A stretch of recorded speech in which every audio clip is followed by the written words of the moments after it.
Hey,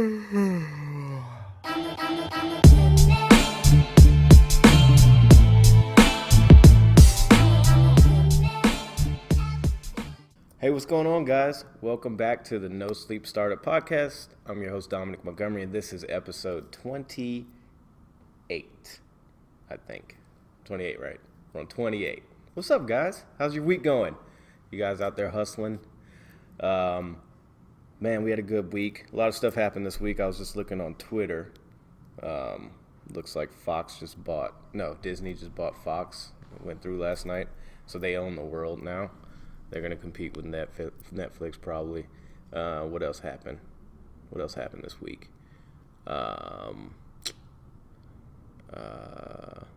Daniel Caesar got in trouble with the media for saying something. I don't follow the news.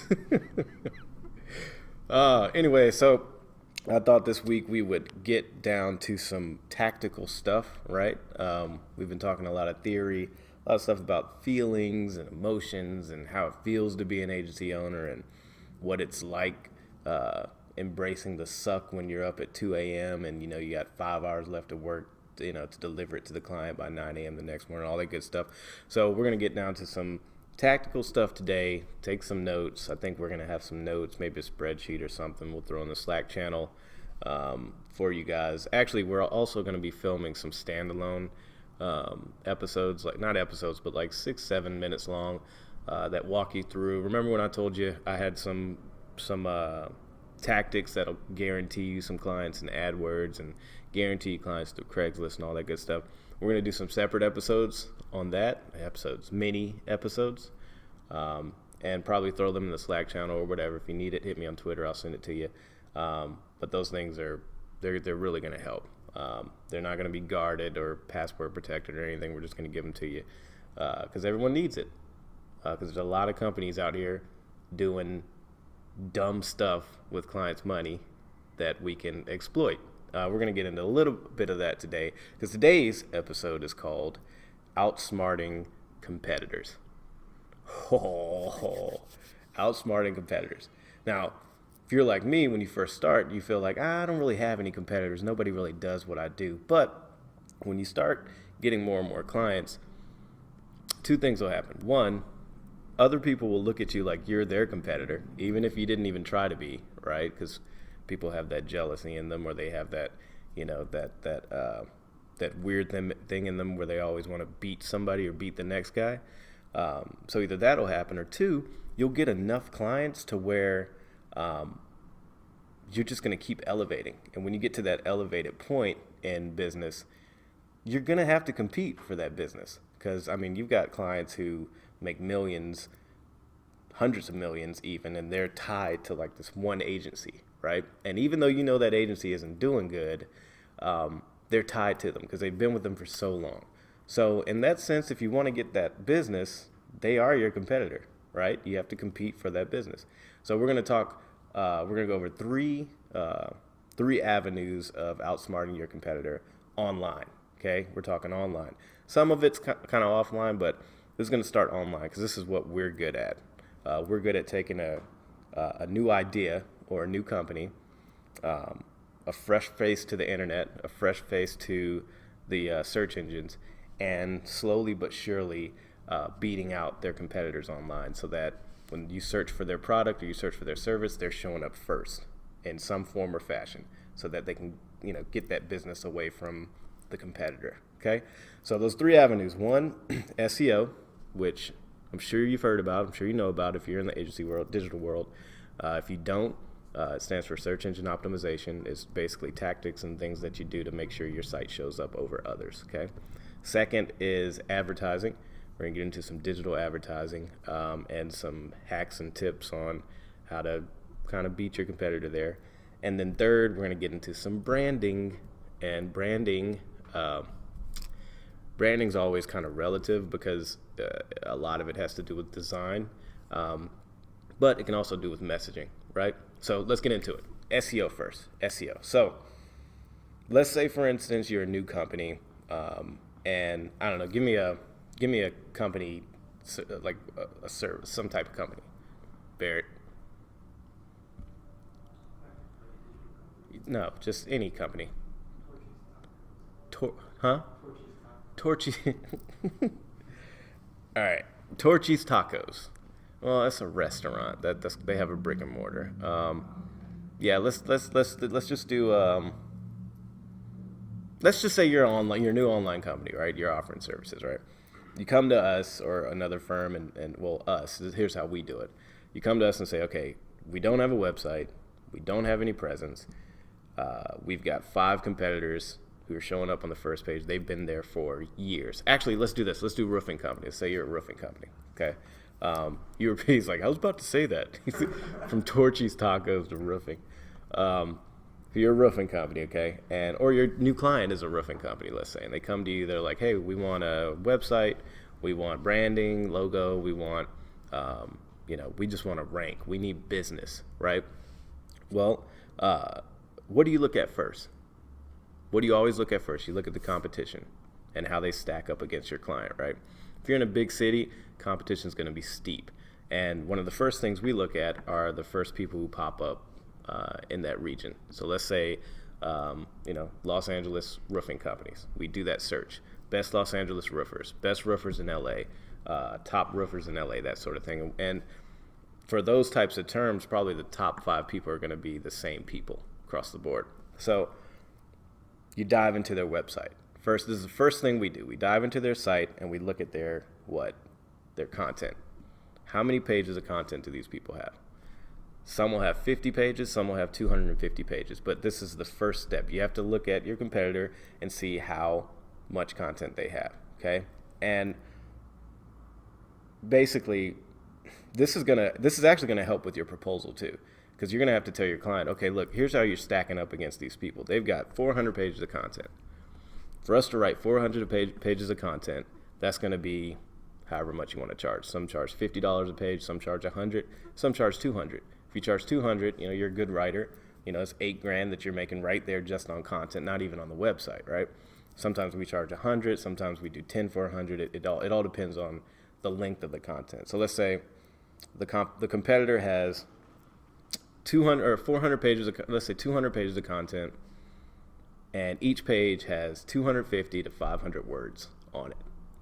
Well, we know we have to write at least that many pages, and we have to outdo them on words. And not only words, like we can't take their content and put it on our site and just rearrange some words.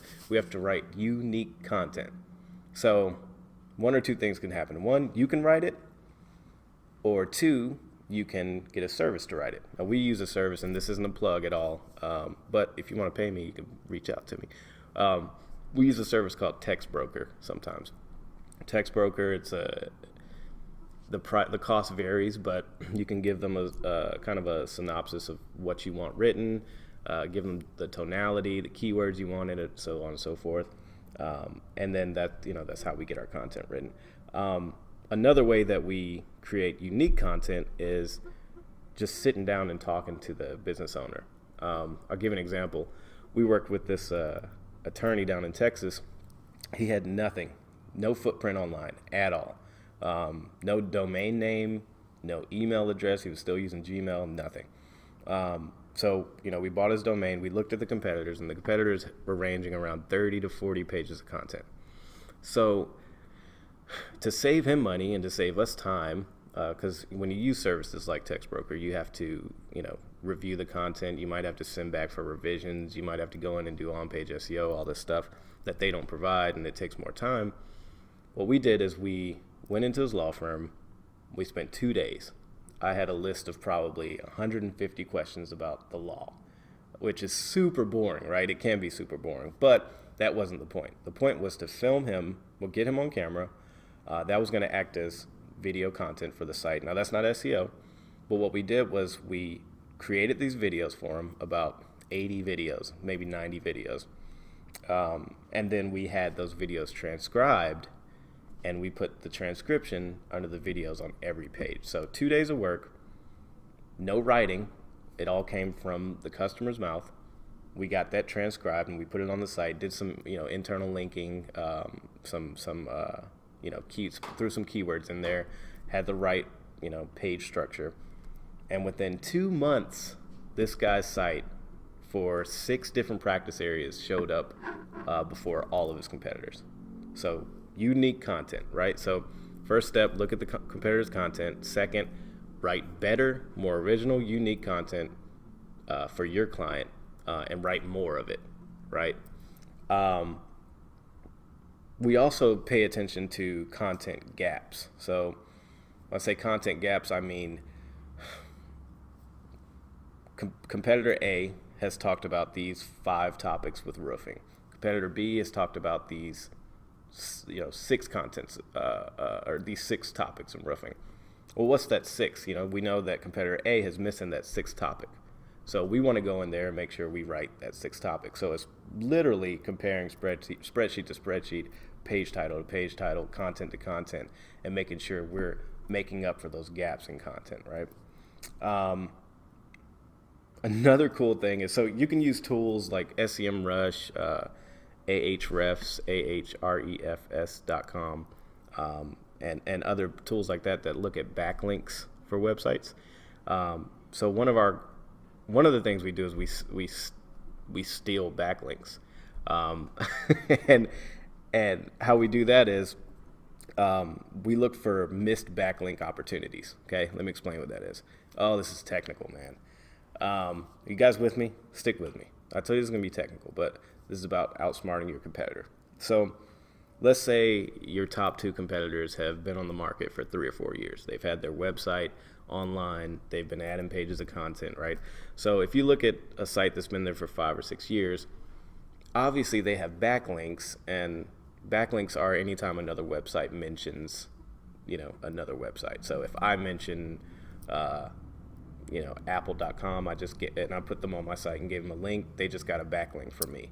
If Apple mentions me and puts the montgomerygroup.us, then my rankings, my ranking goes up. But that's what a backlink is. So anyways, if that site's been online for a while, you can use a tool like Ahrefs or Moz or whatever, and you can find broken backlinks. What that means is there was a site that mentioned your competitor, and at some point your competitor decided to change, the page title or the URL of the page that they were mentioned on, and now they don't have that link anymore. So basically, you're on that website and you click on your competitor's link that's supposed to go to their site, and it's broken. So what you can do is come up with a spreadsheet, a list of all these broken links, and reach out to those websites and say, hey, I know in this blog you mentioned, this type of gutter repair or, roof repair. It looks like you have a broken link. That site doesn't have that page anymore. I can fix that for you real fast. Here's a page of my own for your competitor or for your client. Here's a page of my own that talks about that topic to more of an extent than the page that you even had. So 1, you're fixing that site's broken link, and 2, you're providing them with better quality content, right? So you just stole a link. You stole a backlink from them. You took it. That's cool. I mean, it's just smart. It's smarter. Because as you go on, as you'll see, as you get your website and you get it up and running, you'll get backlinks from a bunch of, randos and random websites. And then after a while, you start rolling, you kind of stop paying attention to them. But it's important to keep paying attention to them because they're backlinks that'll hurt you. And they're backlinks that your competitor has that you can kind of hijack, right? So yeah, we do that. And so how do we find what to write about for our new roofing company? And what's cool is we're actually doing this for a roofing company now. They're starting here, and their competition's here. So we're kind of it's an uphill battle to outrank organically. So how do we find content to write about? Aside from looking at what the competitor has and rewriting it better, right? Because that's just the first step. That just gets us to a point where we're like level with the competition. Well, there are 2 resources I give you. One is a site called Answer the Public. It's this weird site, and I'll put it up like right there. It's a weird site with this old dude, and he's like staring at you, and he's like, "What's the question?" And you can put in keywords. You can put in a question, or actually you put in keywords like you put in Los Angeles Roofing Company, and it spits out a whole bunch of questions that it believes Google is telling it people are asking about. So does that make sense?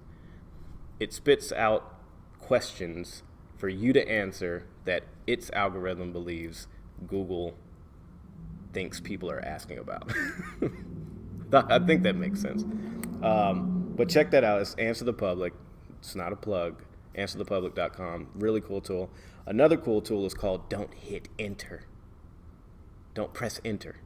When you're writing in Google and you type in, does my roof, Google's going to give you a list of like 8 or 9 questions, right?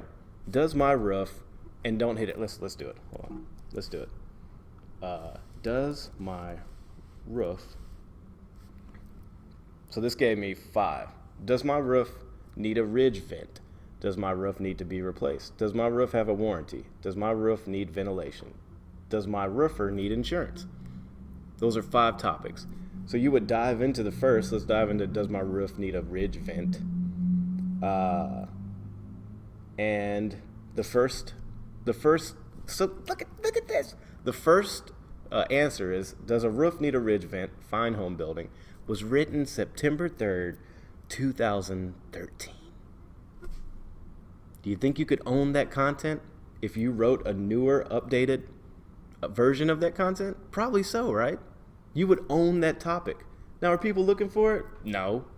But ridge vent installation, ridge vent problems, ridge vent pros, ridge vent reviews, people are looking for that. So you might end up showing up for those types of search terms. Does that make sense? Here's another cool tool you should download. It's called Keywords Everywhere. Do it right now. It's called Keywords Everywhere. It's a Google Chrome extension. And what it does is it spits out the search volume for a particular term that you write into Google.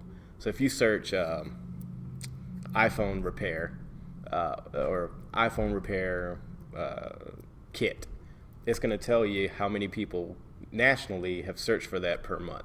And it's also going to tell you the cost per click for AdWords. And then on the side, it tells you related keywords, and it also tells you what people also search for. So it's a great tool for finding content to write about, okay?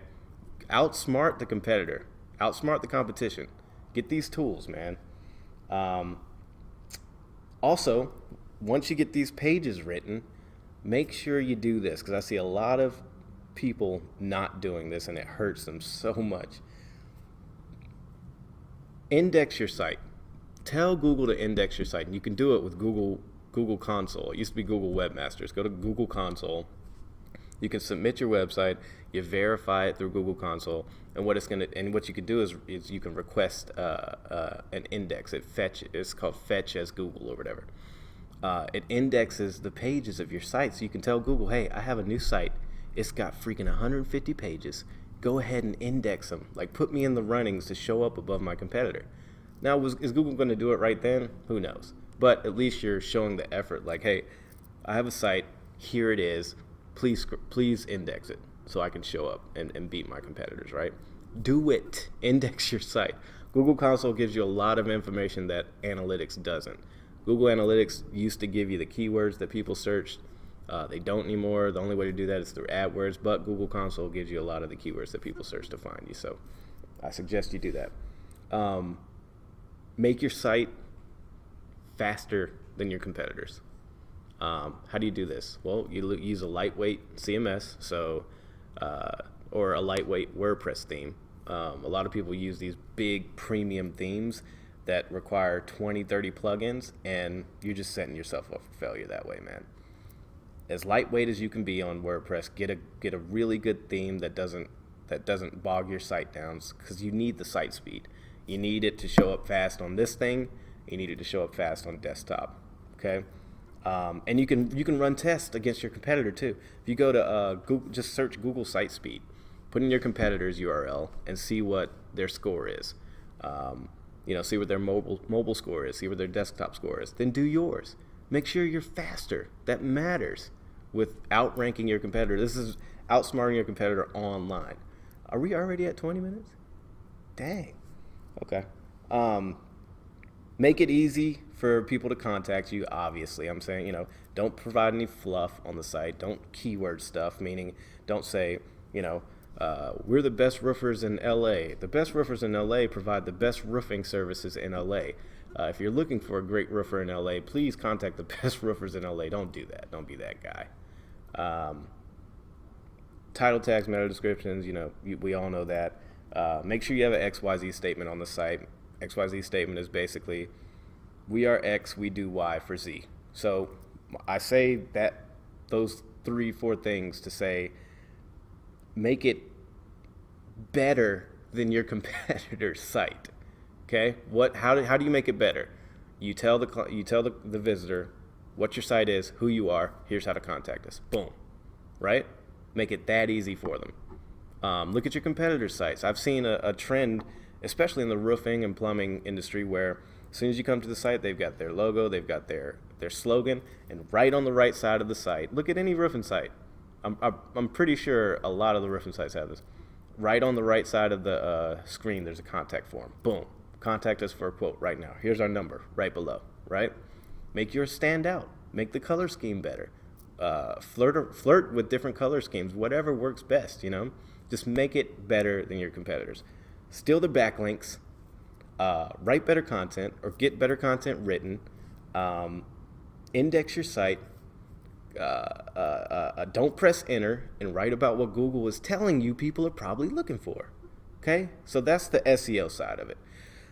I'm glad I got through that because, if you stuck with me through that, the rest of it's pretty fun. I hope so. Barrett's like falling asleep, but I told him we needed to do a technical, something to really help. He's really stuff that you can apply, some practical stuff. Okay, thank you. He's taking notes. All right, so let's jump into advertising, digital advertising. We're not talking like the billboard where they're like, listen, you buy the billboard, right?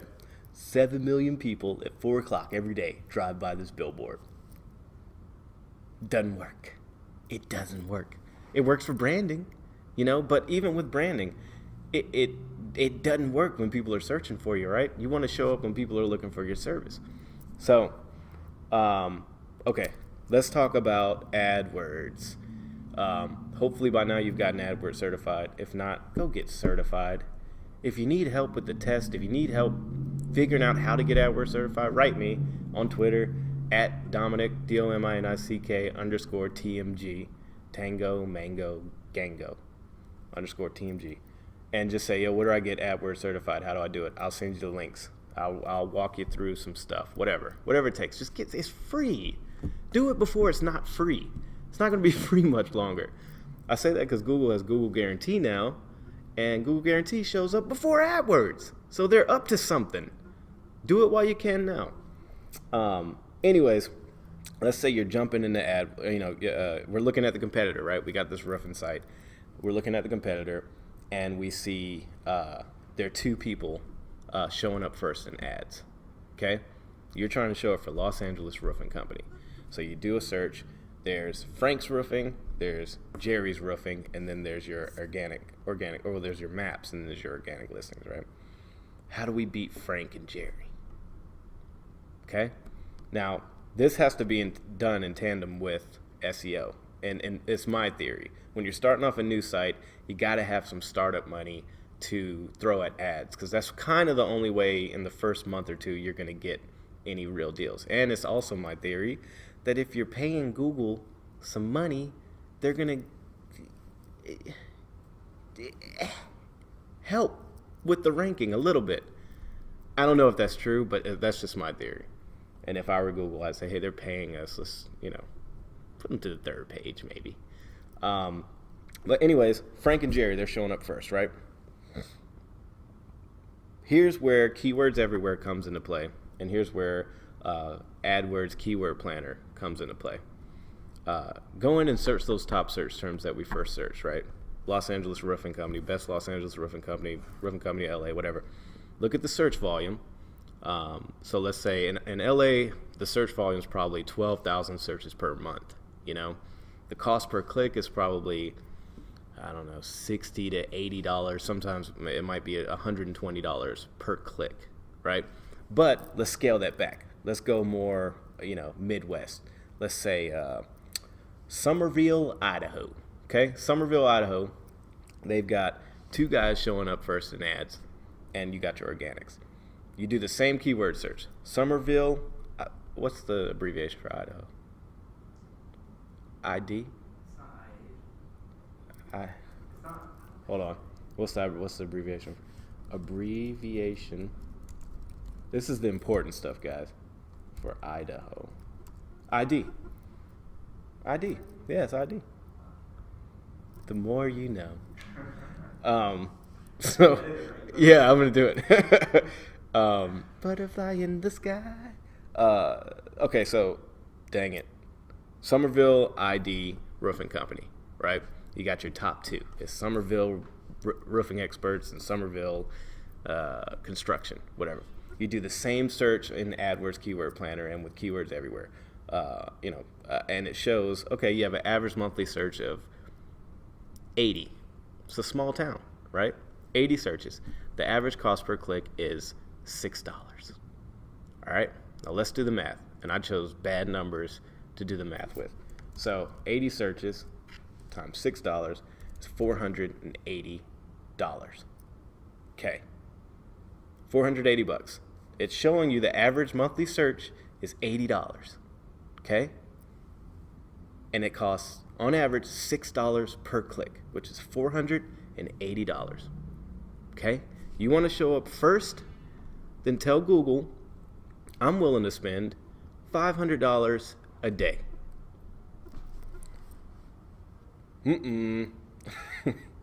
Now, I know that's kind of like, but what if they spend it? 80 searches a month, $6 a click. You tell Google spend $500 a day. And you set it to accelerated spend. You say, I dare you to spend it. Because you've done the research and you know that there's no way that you're even going to spend $500 in a month if you're spending what it tells you to spend. Does that make sense? You're going to show up first every time. Now, listen, you have to do this. You have to set your negative keywords. You have to make sure you're not showing up for anything funky, because Google will tie your roofing, the word roofing to, car roofing or vacuum roofing or whatever it is. You have to make sure you put in those negative keywords so you're not wasting money. The only way to do that is run it for a day and see what Google's grouping you with. And if it's grouping you with some BS, then the next day you go in and make that a negative keyword. Say, I don't want to show up for this. Use exact match. Well, they don't have exact match, but use the quotations and say, I want to show up for these words only. If somebody searches these words only, and watch, you'll show up first. Okay? That's outsmarting the competitor. For real. Because your competitor has broad match on and they're wasting money left and right. For real. And you're going to show up first immediately. Okay? Try it. If I'm wrong, let me know. I won't give you your money back, but I'll say I was wrong. Your competitor's name. Run ads with your competitor's name. What's it going to hurt? It's not unethical. You're trying to get business. Use your competitor's name as a keyword. Sorry. Is that, what is that? Like brute force marketing? I don't know. But use it, because they're going to use yours when you start showing up first. You're taking away their leads. So use the competitor's name as a keyword. Don't put it in your ad copy, but say, hey, Google, if somebody searches this, I want to show up, and I'm willing to spend more for it. Use their name. Outsmart them. What else? Display ads, blah, blah, blah. Make fun of the competitor's flaws. Call out their BS. What am I talking about there? This is more so when you're like winning, but it's fun to how do I put this? Bigger companies, they kind of fall into their they fall into this, set it and forget it mode, to where think like Yellow Pages, or that's right, I'm calling you out, Yellow Pages, or who else? Dex, or whatever, Haibu, all these people who do like AdWords. Dude, if your client is using, or if a potential client is using Haibu or Yellow Pages, dude, you can give them that method that I just told you about outranking and showing up first, and you'll take their business. Because what these companies do is they They have a keyword list, and they say, okay, Mr. Client, your budget's $1,000 a month. What's 1,000 times or divided by 30, which is, I can't do math. Why can't I do math? $33. So we're going to spend $33 a day so we can spend your budget throughout a month. And they're not even looking at how much a click costs. So if a click costs $28 for a roofing lead and they're at $33 on a $1,000 budget, they're at $33 a day. How many clicks are they going to get a day? 1. Is that doing the client justice? No. Can you make fun of that? Yes. Make fun of it in your ads. Run your own ads. Say, are you paying money for ads right now and not seeing any clicks? You know? Who was it? Billie Jean is marketing, this guy. Man, I didn't like this guy at all, but check him out. Billie Jean is marketing. I went to a conference in San Diego a couple weeks ago, and he was there. And I was like, I'll sit in with it, and I'll sit in on it. And he made a real good point about this.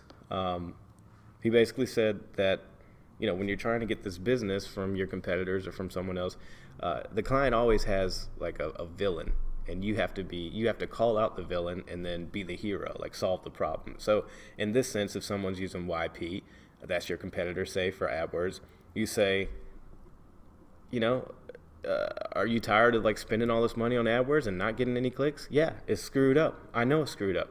But what if I told you that I could take that same budget and actually bring you deals? And if I don't, I'll give you your money back. It's a win-win, right? They're not spending anymore, but you're actually giving them quality, right? Does that make sense? And what you get from that is this. That client who was spending $1,000 a month, you tell them, okay, listen, we're going to show up first every time. I might spend your $1,000 up in a week and a half or 2 weeks. Not in 30 days. I might spend it in a week or 2 because we're using this strategy to make sure you show up first so we get that, 46% of the clicks if you're showing up first? Is it 46? 64? 46? It's one of those combinations. It's high.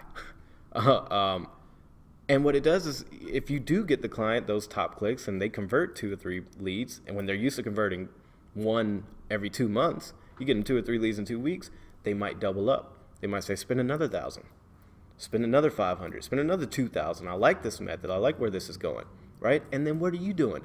You're getting a percentage of the budget, I hope. I hope you're not just on a flat management fee. You're getting a percentage of the budget on a scaling or on a scale. So 30% of the budget, they're spending 100, you're getting 300, or they're spending 1,000, you're getting 300.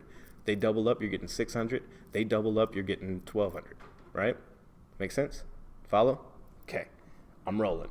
Third point, branding. Branding. So how do you outsmart your competitor when it comes to branding?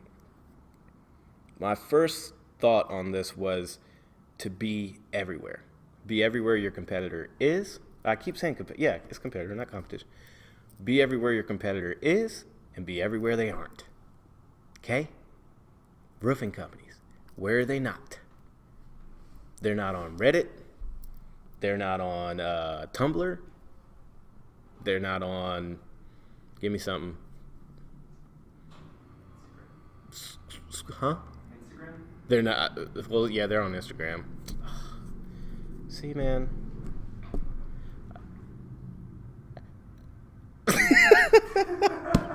Oh, God. He just gestured vaguely, like that's the answer. But be where they aren't, right? Answer questions for them. Answer questions for people, man. Be on Quora, you know, like when we were, we did this for that attorney client I was talking about down in Texas, younger guy, right? One of the first places we went to answer questions for people or to get really good backlinks so we could get that good, ranking boost, we went to his alma mater. We went to, we wrote colleges that had, professional services like, law degrees or accounting and all this stuff, and went to their magazine editor and said, hey, there's this attorney who's doing this real cool tech stuff down in Texas. He's shooting all these videos. He's outperforming everyone. This might be a new wave in SEO. This might be a new way to market the law firms, you should check them out. Everyone replied. We even wrote articles for these colleges that got published in their magazines because they're always looking for this kind of content. We were on subreddits where it's like legal advice, and we were up there just literally on the phone with him, with the attorney, after hours, because that's what it takes. Like, don't just log off at 5. Like, be thinking. Have that relationship with your clients where you can call them at 7, 8, 9 p.m. with a new idea, and they get excited about it because they know you're not full of BS. Sitting on the phone with them at 7, scrolling through legal advice forums. Hey, what do you know about this? Oh, here's a cool thing. This person's asking for advice for their sister. They said their sister was in a hit and run. What should they do? And the attorney would tell me, and I would write, and we did this for months.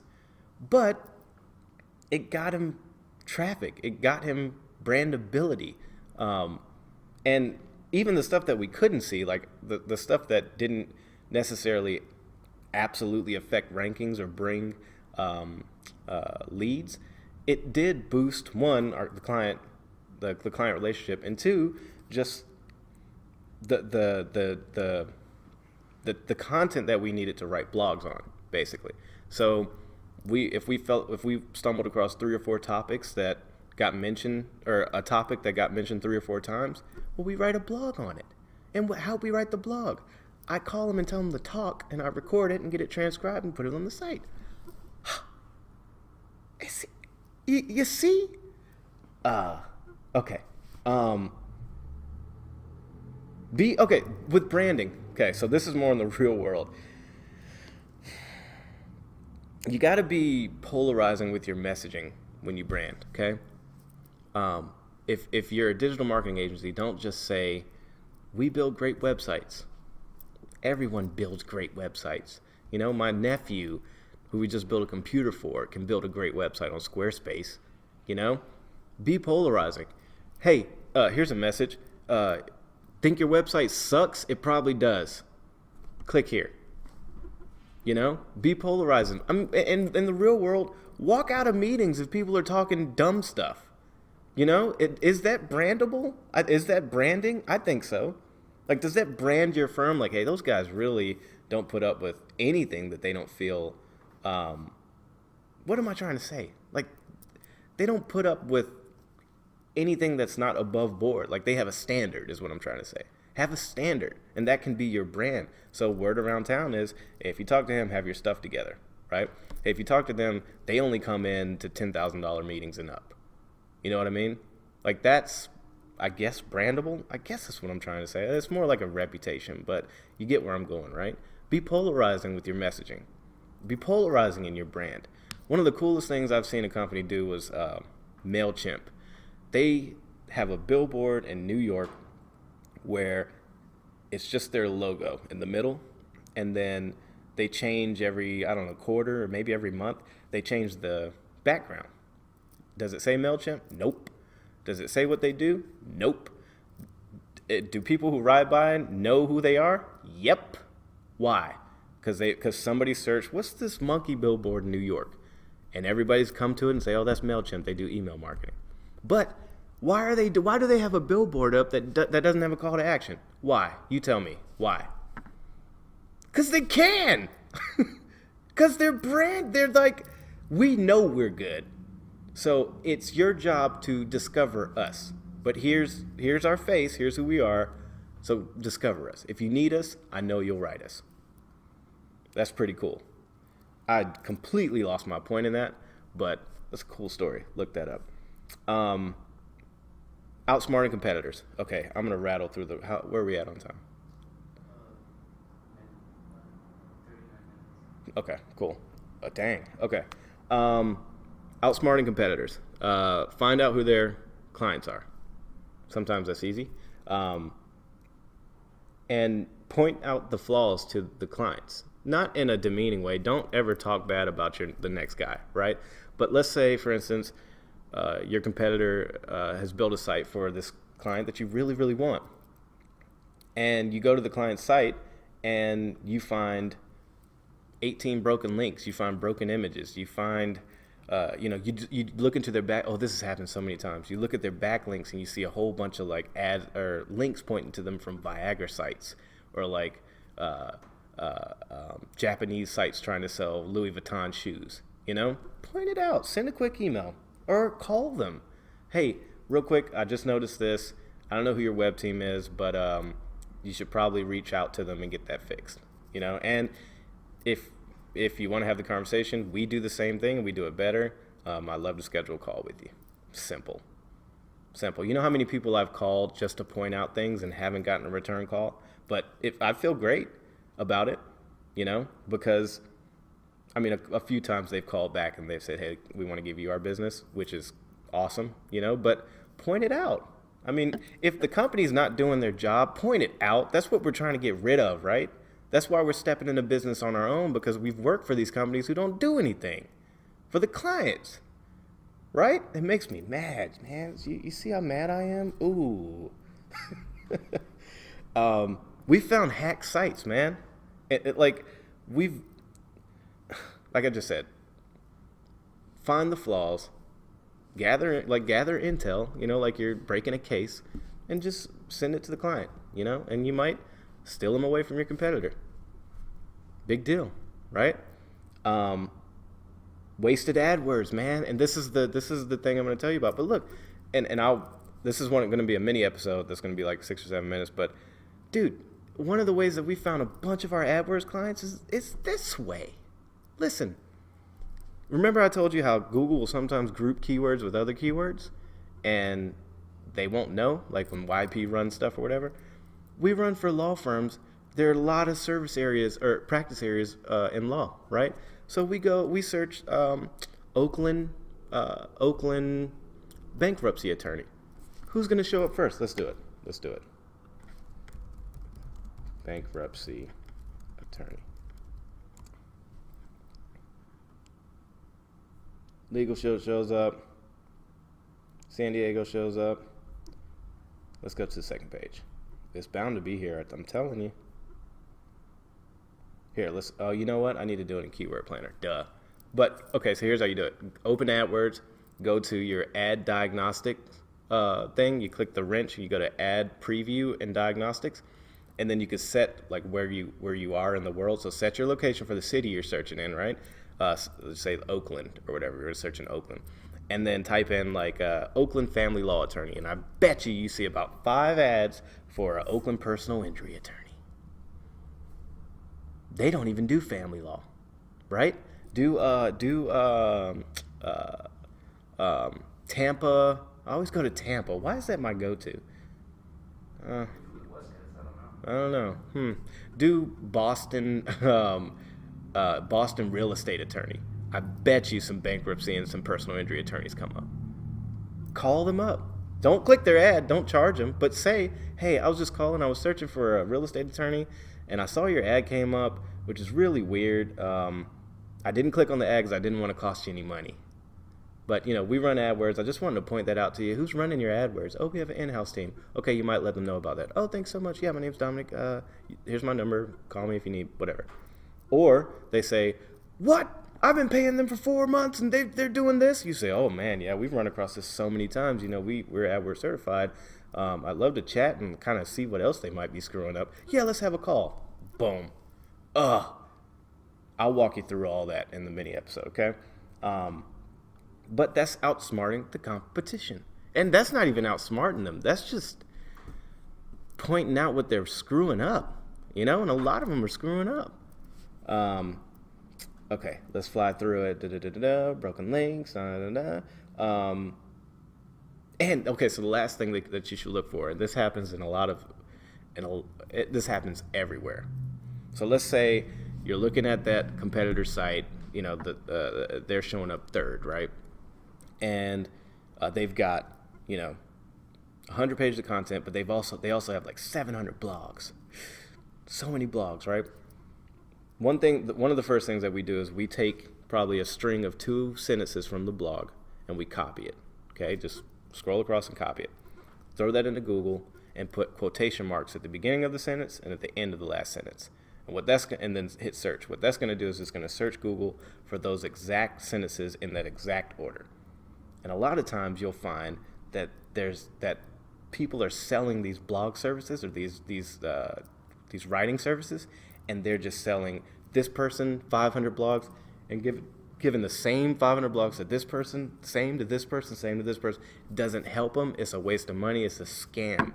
We worked with this bus company in New York who was paying $3,000 a month for 20 blogs to be written per month. $3,000 a month, okay? They've been doing it for a year, okay?